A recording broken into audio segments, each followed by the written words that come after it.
master witch sometime in early colonial America, 17th century. Witches had a rough time back in those days. So many, particularly elderly ladies, were persecuted as possessing the black magic and being responsible for all the guilt of the community, it would seem. And I wonder how witches fare these days. Perhaps the most celebrated witch alive today, certainly in the English-speaking world, is Sybil Leek, our guest this morning. And The Jackdaw and the Witch is her most recent book, A True Fable. Sybil Leek, back in those days, witches were persecuted. Today they write books. They are also persecuted, I'm How? sorry to say. Well, you know, there are more ways of killing a goose than by wringing its neck. And nowadays, the witches certainly are a much better wicked, shall we put it, than she was a couple of 100 years ago. But there are still persecutions of the ignorant. You know, a man who does not understand will turn on his neighbor. Well, let's talk a little about this. The matter of the witch, then, is the stranger, isn't she? Yes. I say she because we'll talk about male witches in a moment, too. The witch is the stranger because it is really very much easier to be in the herd than grazing alone on the other side of the fence. And this is what the witch has always had to do throughout the ages.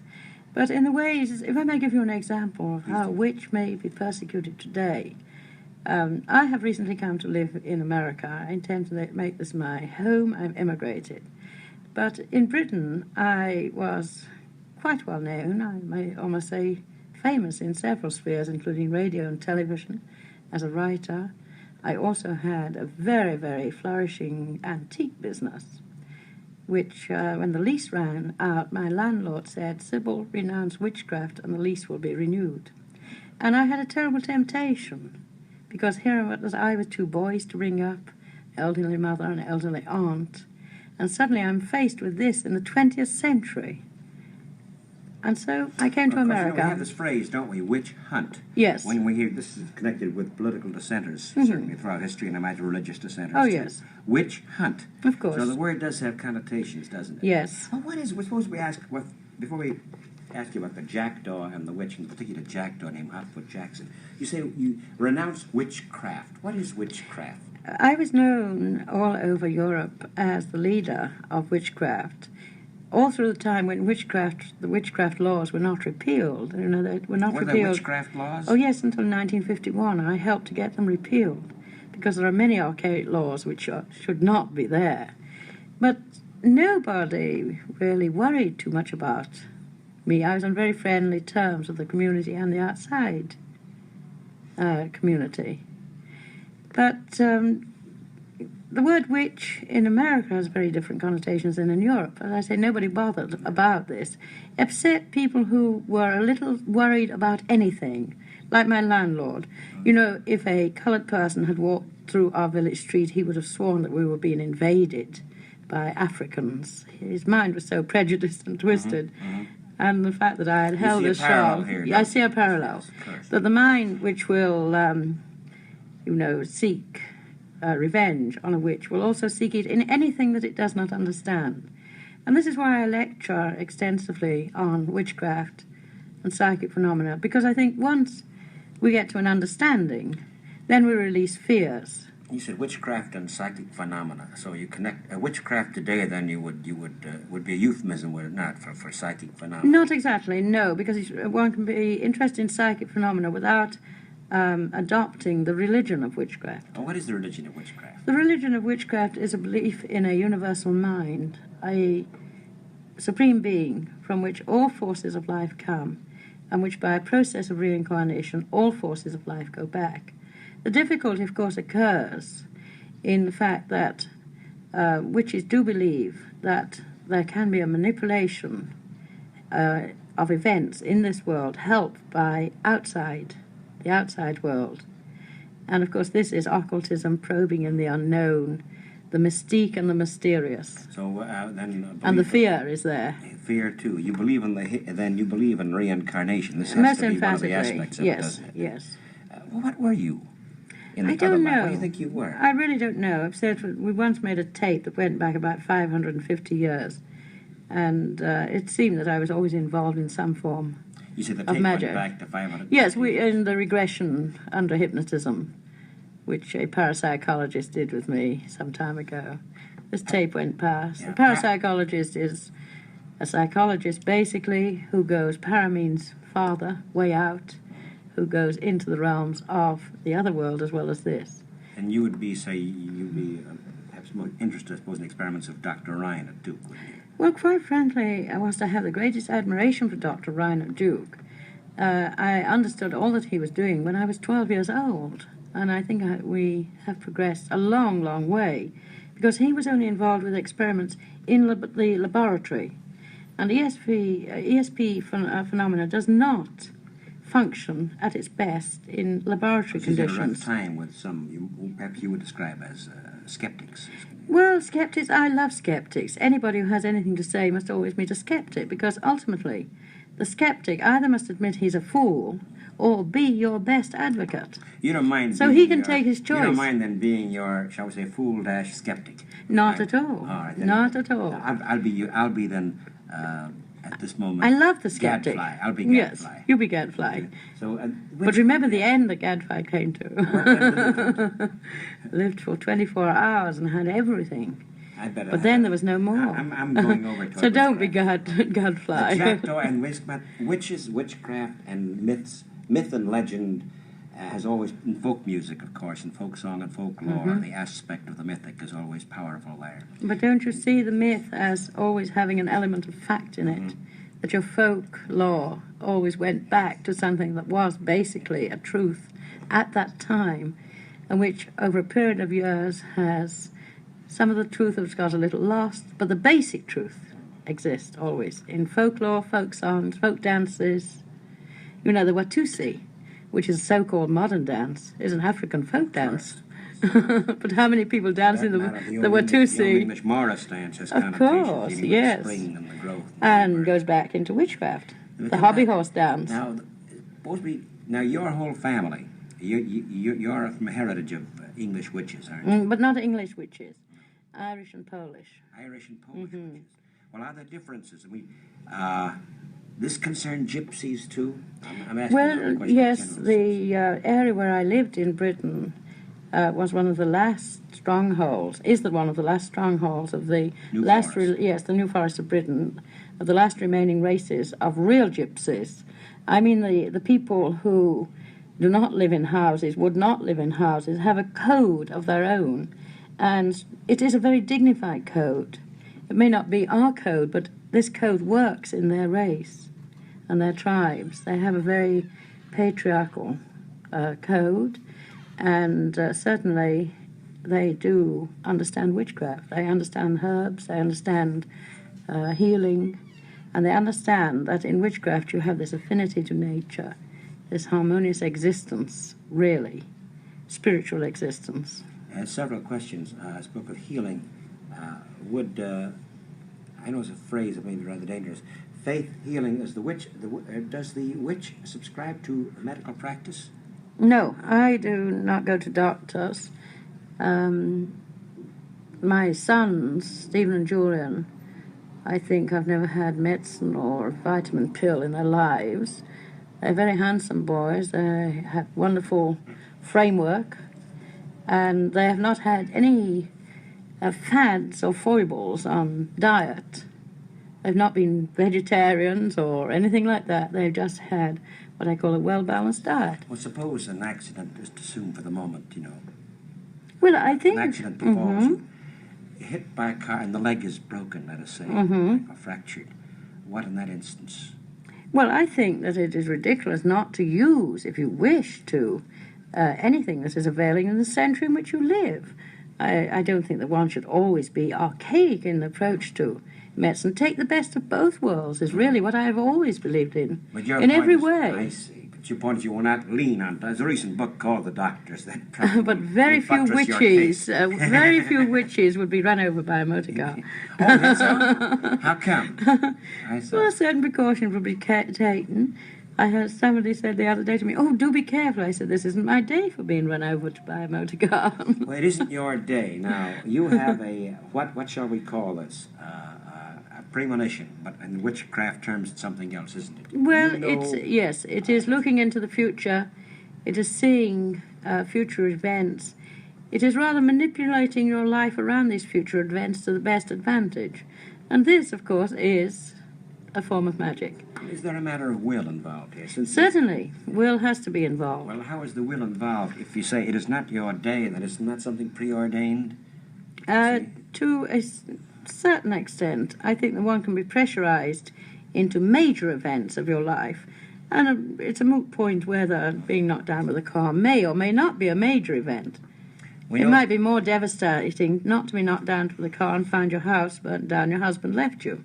You know, which this could have been the worst thing in your life. Sybil Leek is our guest, the celebrated witch from England, whose book is called The Jackdaw and the Witch. The jackdaw, this is an actual story. You have a jackdaw. Oh, yes, How would indeed. you describe a jackdaw? Jackdaw is like a little raven, is that it? Yes, it belongs to the raven family. Now, the raven, with its Poe's raven, Yes, nevermore. and your jackdaw says evermore, I think. And, well, my jackdaw says quite a lot of things. He says help, and he said nevermore, and he will say Sybil, and then he'll say help again. What is it about the jackdaw and the raven that makes them so special? These birds have a very special history. They've always been used in divination.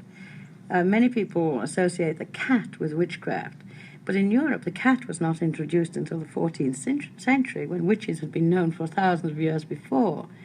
If you go back into Mexican history, South American history, I'm referring to witchcraft history now, and European history, Egyptian, Byzantine, the bird, and particularly the raven family, have always been highly esteemed in the temples and the raven in the world of magic. Divining qualities? Yes, they have. There's a special something about these birds. Mr. Hotfoot Jackson, That's your jackdaw, the character in The Jackdaw and the Witch, has this, well, more than anything else that I've ever seen or known. He is a very particular bird. He's a magical bird indeed. And I think in the book he comes through as this wonderful magical character. People are always saying to me, he can't be real, but he is real. And he exists for people to see. Prentice Hall, the publishers of this book, how did you, The Jackdaw and the Witch, which you call a true fable? Yes. Now, that seems to be yes, it's deliberate. a paradox, isn't it? Yes, true fable. It is, because the style of the book is written, almost seems like a fable. This is the point, you cannot believe this jackdaw and its relationship with the boy, my son Julian, can really exist in 20th century life. And so it must be a fable. But then you see, without too much magic, I can say, but here is the boy. Here is the jackdaw, Mr. Hotfoot Jackson. So this is true. It may have a fable quality, but this is a true fable. This is a living legend. You spoke of your boy. You have two boys. You have Yes. Julian and Stephen. Stephen. I was unaware that witches had families. Yes, because witchcraft, the knowledge of witchcraft has always been passed down verbally by word of mouth in families. So yours has been a witch family for, yes. for generations? For at least 500 years that we know of. Years. I had a very famous ancestor called Molly Lee, who died about 300 years ago, 302 years ago, actually. And she also had a jackdaw. Not exactly a coincidence, I don't think. Does Molly Lee, do you commune with her on occasion? No, I don't. I know the legend of her. I've seen the place where she was reluctantly buried. And, of course, the legend is quite interesting. Well, she was reluctantly buried, you Yes, because there's always some slight difficulty about what to do with the body when a witch is deceased, even in these days. And, nobody wants them in the churchyard, and so they put them right on the edge of the churchyard facing the wrong way. In true Christian generosity, So even in death they must feel an outcast. But in the case of Molly Lee, this happened, and the local witches, dragged the stones from the forest to her grave and made this wonderful tomb for her, which nobody can move. So, by the way, you would not be Christian then? No. Witchcraft is the religion. Witchcraft is religion. And the fact that one says, I'm always, being misquoted on this, the fact that I do not believe in Jesus Christ as a God who walked on the earth does not mean that I do not see him as one of the great teachers of the time. I really believe that this man was the greatest teacher, but was not, as far as many people are concerned, God.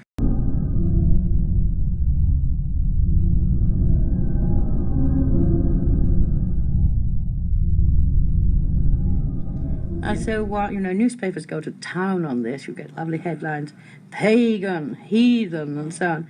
And yet you will find that in most witches, such as myself, there is indeed a very deep religious awareness.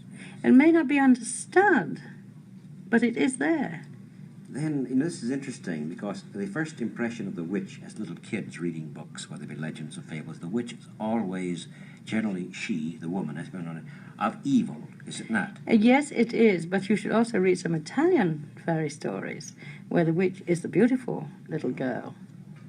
It varies a little in each country. So then, in Italian fairy tales, the and witch in then paintings. is the good fairy. Yes, and there is so little difference between the fairy godmother and the witch, really. So aren't they both part of the same person, Of perhaps, course, psychiatrists yes. would say? Because you have 51% good, perhaps, and 49% not so good. And this reverse makes up a it, person, and that's a razor's edge, to be honest. Sort of a spiritual seesaw. But the point is that witches acknowledge this. We know that the evil is in a good person. But the good person often doesn't believe that he can have any evil in him. So the witch is really a psychiatrist, isn't she? The witch has always been in every community, the psychiatrist, the psychologist, the midwife, the doctor, the professional person in the community. And today in the 20th century she is consulted just as much as she was thousands of years ago. Politicians from all over the world still beat a path to my door, secretly. What do they want to find out? Everything you can possibly What do you tell them? think of. I tell them to the best of my ability what I think would be helpful, not always what they want to hear. Do you tell Harold Wilson about his attitude toward, say, Lyndon B. Johnson? That Harold Wilson, too, is a man? Now, shall we... And also could be ill. And our guest is Sybil Leek, who is a very articulate... Witches are always articulate, I take it. Yes, because they have a little built-in wisdom in them, and the ability to let this wisdom come out. And are not afraid of it coming out. I suppose what you face most of all, in contrast to the Gloucester Witch, Mm-hmm. the song about whom opened this program, who was physically persecuted. She was perhaps burned or hanged. The persecution you face really is one of people sort of patronizing, isn't it? Or being sort of kidding you. Or Yes, the eternal thing. thing of... did you come in on a broomstick? After the 5 millionth question becomes a little boring if you have got any sort of mind at all. Yes. And I certainly feel that I am patronizing these people because I think how little do they know and why have they not progressed a little to learn more? Then you're not anti-science. As you Oh, said no. earlier, I you have a- use I- whatever there's... I think you 20th must century plus use yourself. everything. If you're going to... This, I think, is probably why I have earned the name that I have for myself. There are many people who are interested in occultism, witchcraft, mysticism, who are very content to just be that and forget that this world is important. Now, I think if I have this ability, as I know I have and has been proved, to move in another dimension, I must respect that dimension, but also I must be something in this dimension. I must see the beauty in this dimension. I reject nothing in this life.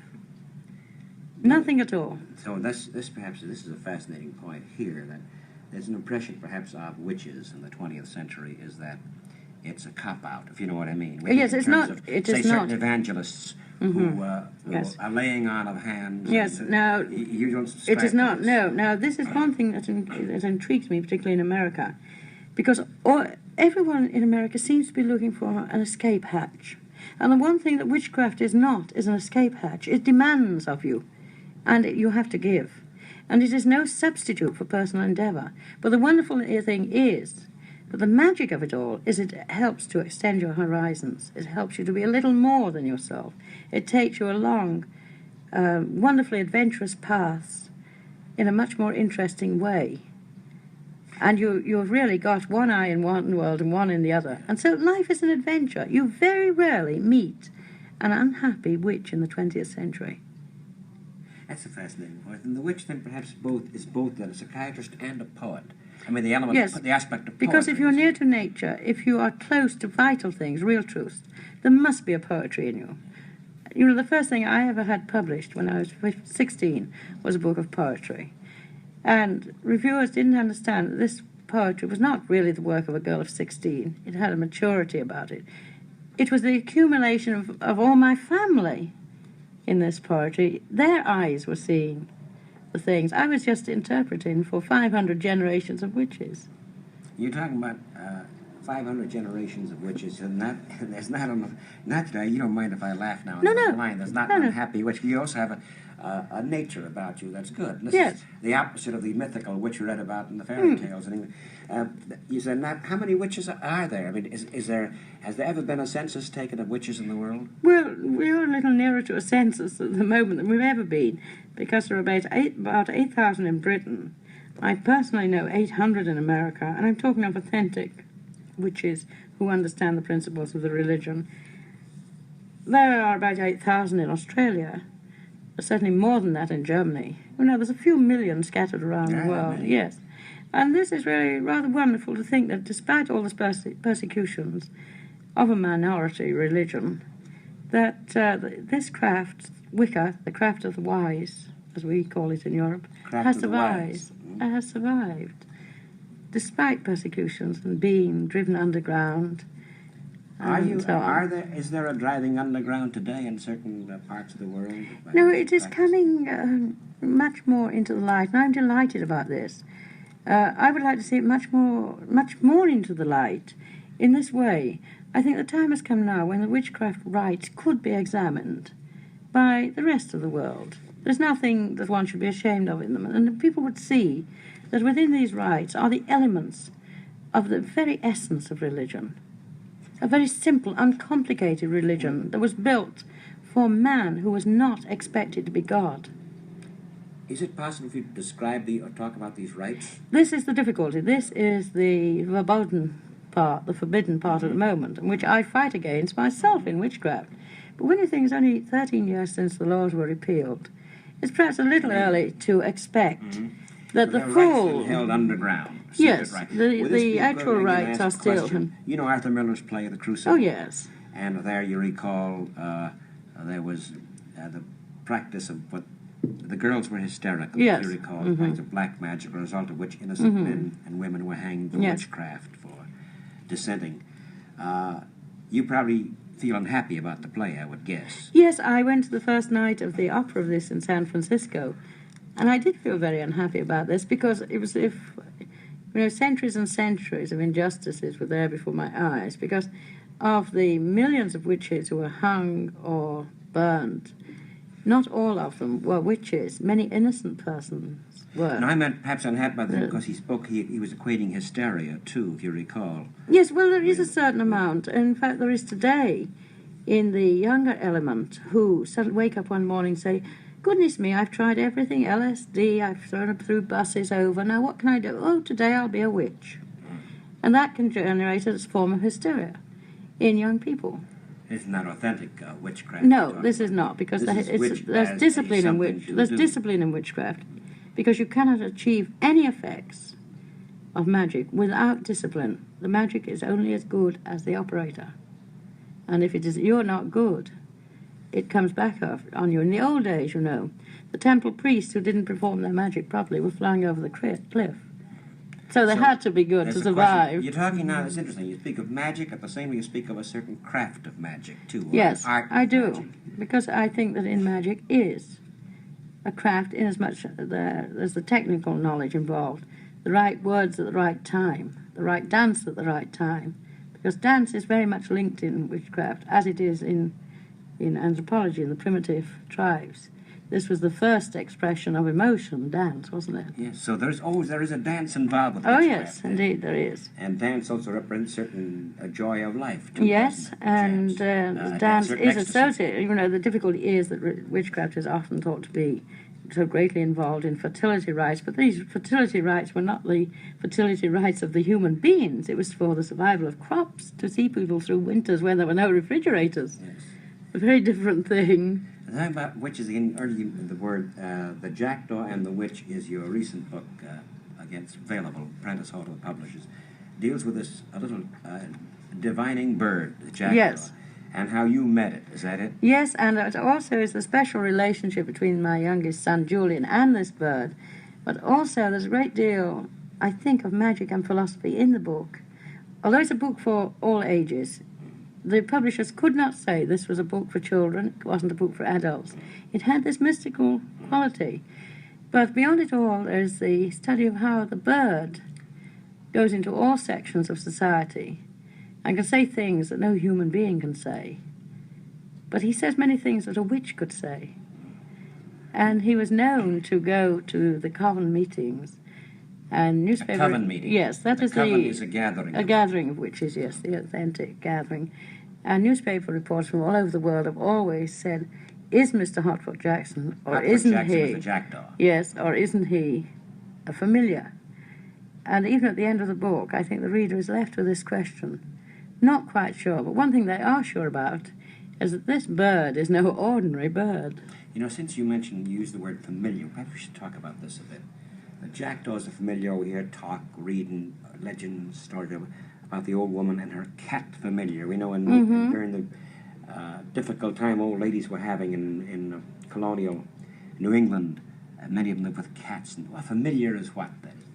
Well, a familiar is the pet of a witch who can communicate with her, and perhaps is slightly misunderstood by neighbours who cannot communicate with it. But you know, how many people do you know who say, I talk to my dog, or my dog understands every word that I say? It's perhaps not so far-fetched to think that the witch, with her extra knowledge, may indeed talk to her familiar or pet. I wish I could find this little record. It's very simple. It's a man taking tapes in New York City. It's about a simple, lonely little old lady living, I think a pensioner, living with a little dog. And it's describing her little dog, and the little dog could answer her questions. Just loneliness. Like a little dog could open the jar of preserves, and the little dog would dance around the roof, and the little dog died, and she was lonely. But suddenly it occurred to me that she, in a sense, could be very informally a witch. That is, there was an understanding of her and the dog because they lived together so long. There's a rapport. Yeah. And it's not surprising that in ordinary life, when you have the pets who can do these things, that with the witch's pet, with the extra knowledge she has, and the choice of the pet, something unusual could happen. Of the familiar than the subhuman. I shouldn't use the word subhuman. The non-human. The elemental. Humans are kind of subhuman. Yes, I shouldn't say where is the division. But the elemental spirit. The cat is relatively new. Then you said the cat is a familiar. Yes, and you know, the time when witchcraft went underground in the Middle Ages, it was the time when, after living in peaceful coexistence with the newly established Christian church, the new church suddenly decided to go into politics and was not content with a spiritual approach to religion. And this was the conflict. It was not a conflict of heresy, as many people think. It was a conflict of money, because the witches had money and land. And when a witch was denounced, the church could take the land. This is a very fascinating point. But also, just at this particular time, a new animal, domestic animal, was introduced into Europe, and this was the cat. It wasn't even a black cat. It was a striped, marmalade type of cat, rather wild-looking, and was not completely domesticated, was not completely understood, and had a cat has a slightly peculiar look about the eyes, any cat. And so anything that was a little difficult to understand was lumped on the other side of evil with the witches. So the cat went along with the witches. The matter of the stranger or the strange creature. Yes, the strange creature. Being the enemy. Yes. And when we come back to this again. Because society doesn't really love itself. It loves the people who are going along the same route. And you know, there's a wonderful, wonderful piece of poetry by Thoreau, the Massachusetts poet, Beat of Another Drum. Do you know this? Listen to the sound of a different drummer. Yes. If he is out of step with you, maybe he is hearing the beat of another drum. And I think this is so true. I love this. I haven't got the context exactly right, but I know the feeling of it in my inside. In a sense, was witch hunted himself. He spent time in jail for not paying taxes for a war considered unjust in the Mexican War. Well, no, I think if only we had a little tolerance in anything. I'm no evangelist for witchcraft. I don't really care about other people.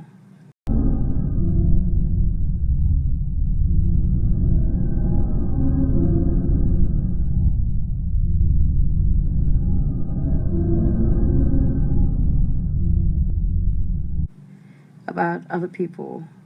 All I do care about is that their minds are not clamped in, unable to receive knowledge, which they may not think about things they don't understand. But if only they try to understand, they don't have to accept. All they need to do is just widen their own horizons a little.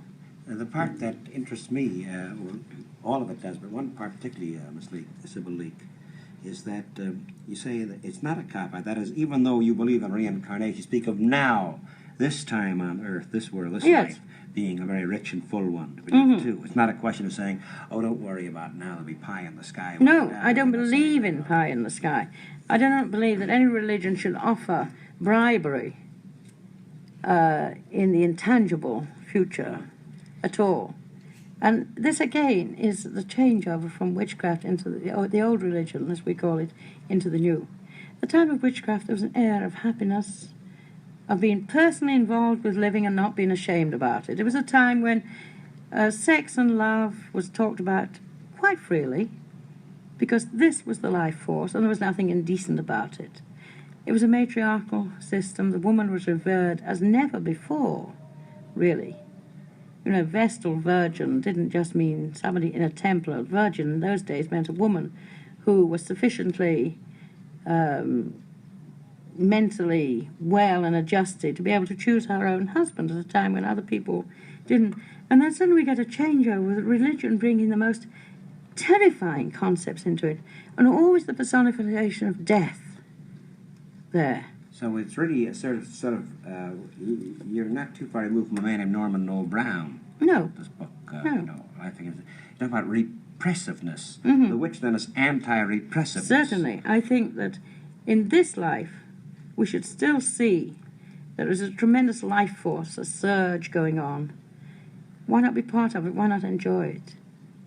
And with the new energy in the world, you see something quite rather interesting here, with the new form of energy in the world, yes, atomic energy. Atomic energy. And then sure, you're talking about a life energy that can match it too, perhaps yes. never before. And this, as science finds out these old, new forms of energy, so we, with our living energy, must know more about the energy we are generating, because this is indestructible. We are as indestructible with our energy as the atomic power. So even though you may subscribe to the theory of reincarnation, I may not. We both subscribe to that life itself on Earth. Yes, certainly. Pretty rich. And get up, and each day let it be a joyous, adventurous one. And witches have a tremendous zest for living. I never realized this until the last 5 years, that everyone I know all over the world has this zest for living. And, you know, there is something about it. It does keep you feeling young. You have met Madeline Murray. You know, oh, yes, yes. And she has her own... One day soon we'll have Madeline Murray on this program. And she's talking about the matter of zest for living. Yes, we had a long discussion. Rather interesting. Neither of you is a traditional religionist. Not at all. Rather interesting. Not at all. Being, on the contrary, yes, an atheist, avowedly, and you are being a member of the religion known as witchcraft. She is not an atheist. She may think she is an atheist, but she... all right. Yes. No, I don't think it matters. No, I don't think it matters. But basically, we have we have talked about this far into the night. That I have a spiritual awareness, which she will deny, and then give a sentence that we're both on the same line. But what you both possess, obviously, is a zest for this life here now on Earth. Which is certainly. It is very wrong to forgo it. Questions. I'm about to say Dame Sybil, I think it was Sybil Thorndike, Dame Sybil Leek. Sybil Leek, our witch guest. The book, by the way, that seems to be a rather fascinating one indeed, an endearing one. At the same time, it has its own kind of approach, the Jackdaw and the Witch. Yes. True fable. It's Prentice Hall. How far it goes back? We're thinking the phrase "witch doctor." The phrase itself. We know that in China today, among old Chinese, there's new medicine, of course. Yes, for old Chinese people, they still retain some of the herb, some of the herb practitioners. And have you noticed how in modern medicine, so many people are suddenly discovering things like digitalis, which has always been known, foxglove, for heart conditions. You know, it might be something they've just discovered. 10 years ago, I remember the newspapers had great headlines when a doctor said that a woman had produced a child through hypnosis. He had, dandled a watch in front of her. For witches have always known this. A piece of shining metal was all that was ever used in the New Forest with the gypsies, and no woman died in childbirth, and no woman suffered, obviously suffered something at the time of birth, but no woman had terrible complications, and no woman took 9 months of being pampered and petted and feeling ill while she was having a baby. Birth was a wonderful thing. And again, even this morning, you will forgive me if I say this, but I'm still laughing about it because I can't believe that this is the 20th century. I was on a television show this morning, and suddenly somebody has discovered that babies can be breastfed. What? Babies can be breastfed. Someone discovered that. Somebody has discovered this, and they're advocating it. This is am I in America in the 20th century? Milk may actually have come from a cow. And there's a society, to say that this is something that should be done. I didn't know that this wasn't so. So we're living in a rather interesting time for Oh, witches, I find it fascinating. I'm so busy exploring the other world and discovering this world that life can't be dull for me. Well, perhaps before you leave, Sybil Leek, I hope this is the first of a number of visits. I'd like to ask you a great many more questions about witches and this life and this time particularly. What's the message you hear? What do you hear? What have you heard from elsewhere? How will we fare, Sybil Leek? Well, I think that man has to discover that he does indeed have a spiritual evolution as well as a material one. Because it's not enough to have, 2 refrigerators, 3 cars. There has to be something else for man. And if he himself can keep pace with the discoveries of science, then he's got something on. Because he too has got to increase, he's got to be better, he's got to be able to cope with the wonders that man and science are producing. And he can only do this by extending his mind, by developing that 9/10 of the mind which he doesn't even use at the moment, according to Harvard researches. You know Buckminster Fuller? Does that name ring a bell to you? Buckminster Fuller? No. Buckminster Fuller is a designer. He designed the geodesic dome. Mm-hmm. He's an engineer and all. He speaks of this very much. Really? We have hardly touched human potentialities. No, we have not. I know this. We might come back to you after all. Well, when you're coming back to original forms of feeding babies, anything can happen. Instead of coming back to original sin, it might come back to your original creativity, which may be more to the point. Yes, I really believe this, that man has to stretch out and keep pace with the creations of some of the wiser ones, understand them a little more, be able to use them, so that there is an advantage in having this creative art in the broad sense, in all forms. By the way, talking of witches, you spoke of the Western world pretty much. Are there witches in the Orient too? Most certainly, yes. Mm-hmm. So there is no, even in Russia. there is no Witches International, is there? Well, it is international because they're all over the world. But are you in? Perhaps this last question before we speak of the book once more. Are you? Is there a sort of a United Nations of witches? There isn't any. It always has been, because there's always been this grapevine, a secret society which has flourished. Yes, always has been. I hope one day soon we talk some more, because I think this theme of religion and its origins, that is organized religion and witches, might be a very fascinating. I think so. Stuff. I think so indeed. Sybil Leek, our guest. Sybil Leek, Witch. And the book is The Jackdaw and the Witch, a True Fable, and it's Prentice Hall, the publishers. Thank you very much. And one day we'll have another talk about I hope so. What is happening out there. Yes, in both worlds. In both worlds. Thank you. Thank you.